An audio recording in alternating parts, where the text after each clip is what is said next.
Hi everybody, it's Ansley again from Planet Yoga.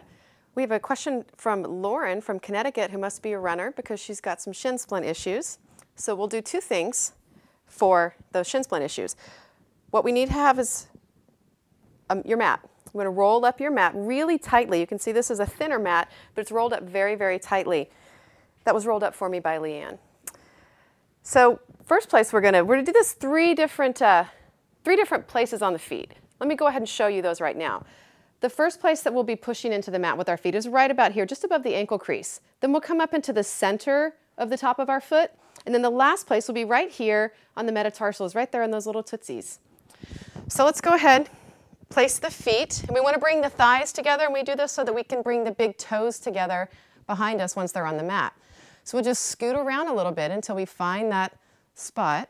And now I have the tops of my feet there. I'm going to go ahead and sit back. You can just let the hands rest on the lap.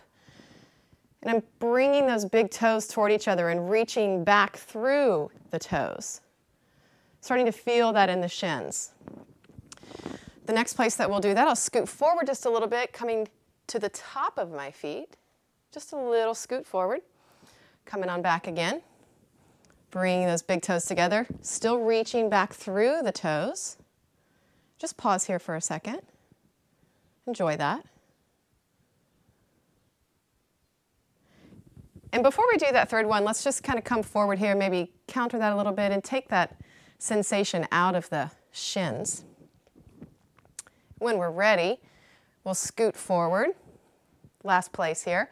And now I'm pressing my toes here into the top of this rolled up mat. Going to come on back, and that is a very nice stretch in the shins. I'm also feeling this on the tops of the feet.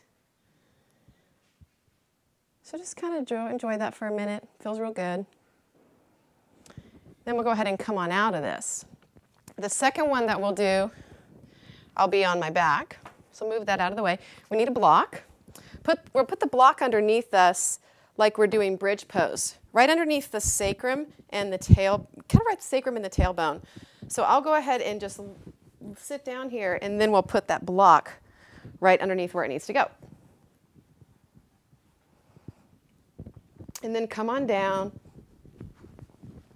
And this is where we need the block.